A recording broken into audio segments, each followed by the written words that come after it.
All right. Hello, everyone. Hello. This is Frazelma Lynn, your Parenting 911 Coach. I hope everyone is having a great lunch.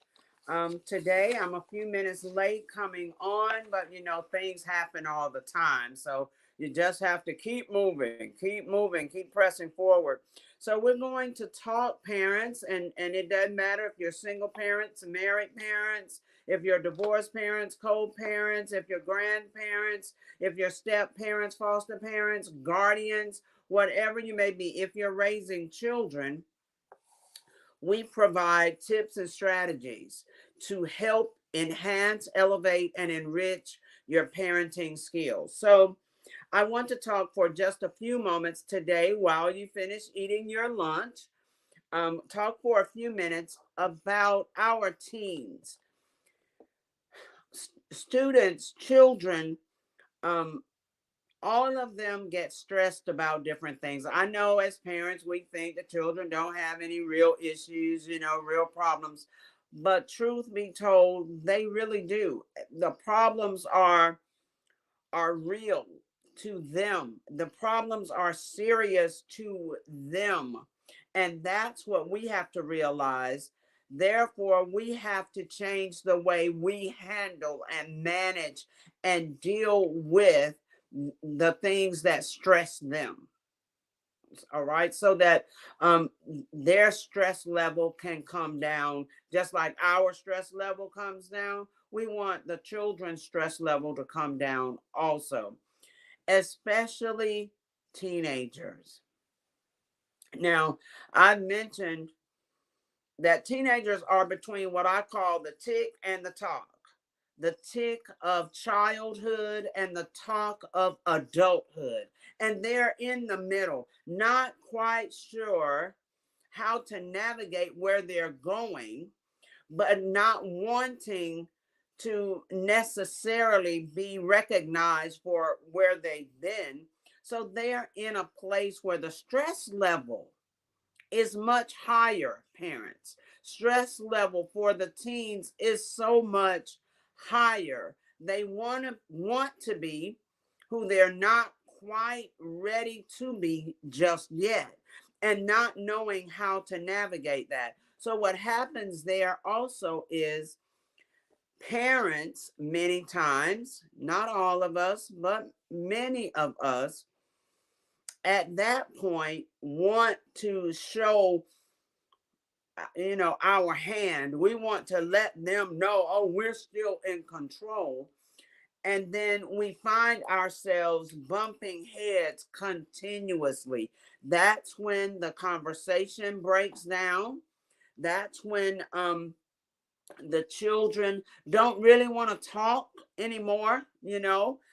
That's when they don't want to come to you and tell you everything, even though you say they can, because they feel like if they do, there's going to be a struggle. There's going to be a power struggle. You trying to, show them how strong you are, you know, truth be told, and I tell people this in the different workshops and classes that I teach, the webinars that I do, you have to dig down into your heart before you can really build up a close and strong relationship with your children. When teens are, you know combative, they in with their words, in other words, they are more defiant, not being so disrespectful, but there might be one little thing, they're trying you. Could it just be that they want to be more responsible for things? They want you to hold them more accountable. They want you to give them a little more adult like responsibilities. They don't want to be treated like a child. Remember, they're between the tick and the talk. They want to be treated more like the young adult. So give them more responsibility and guide them through how to handle the responsibility if they're not handling it well. Um, Provide more opportunities for you, parent, to depend on them. I'm not saying overwhelm them with things. No, that's not what I'm saying. But what I'm saying is join together. A family is a unit. So join together. And this is a great time to have family meetings and talk about what everybody is bringing to the table. And as the teen develops mentally and uh socially, they want to do more. They want to be around more people. They want to, have more say so. Well, at your family meetings, give them opportunity to do that. We tend to hurt the relationships more so than help the relationships. We tend to tear down relationships sometimes, parents, more so than build up relationships. So let us take a step back.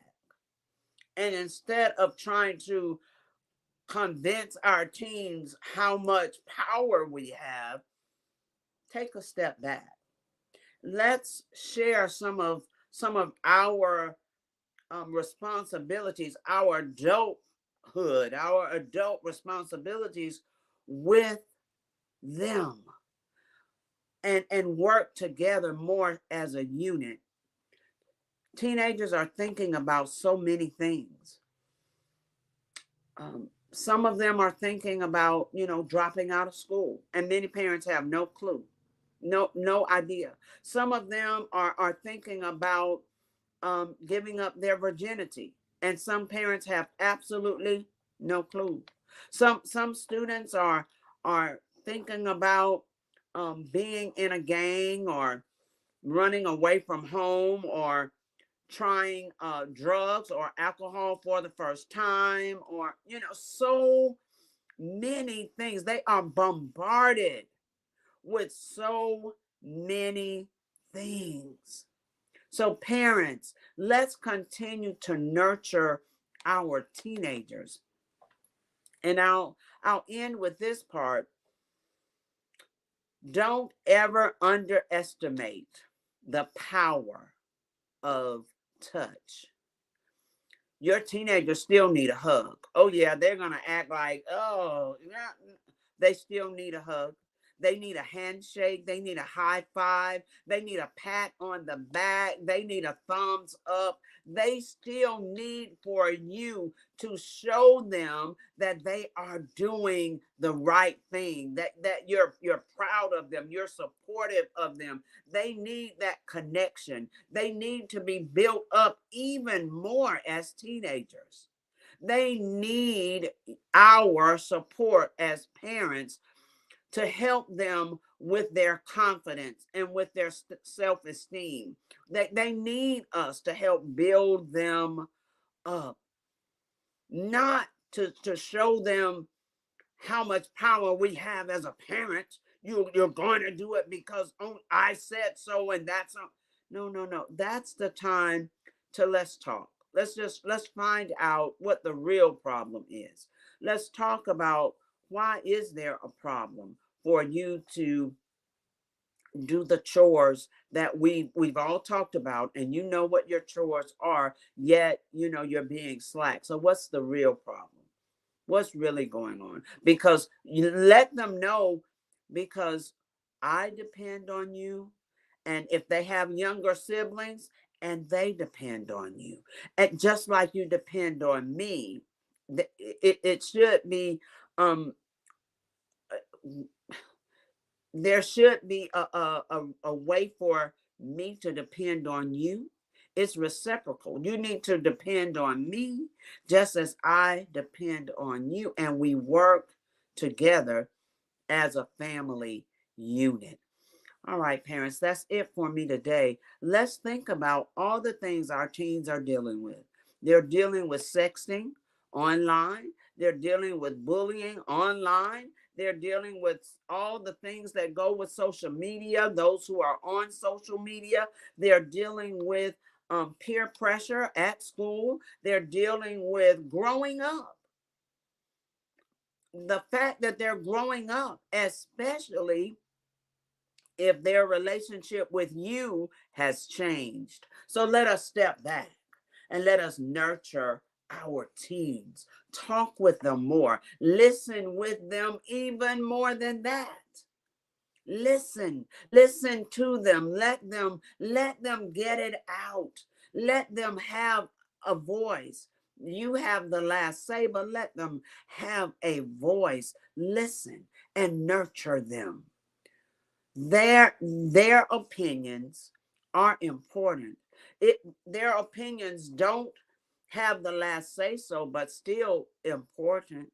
So let's have more family meetings, especially with our teens. See what they're thinking. See what's going on in their world instead of pushing them away with all of our power as parents. All right, enjoy the rest of your lunch, enjoy the rest of your week. Thank you for joining me, Frazelma Lynn, the Parenting 911 Coach. You can go to www.parenting911.org, set up a strategy session with me. Let's talk. Let's talk about what your plans are, what your next steps need to be. Let's talk about how to work out whatever issues you're dealing with your children, because I help you elevate, enhance, and enrich your parenting skills for this amazing journey as a parent. Remember, they will only be children once in a lifetime. Have a great day. Thanks so much.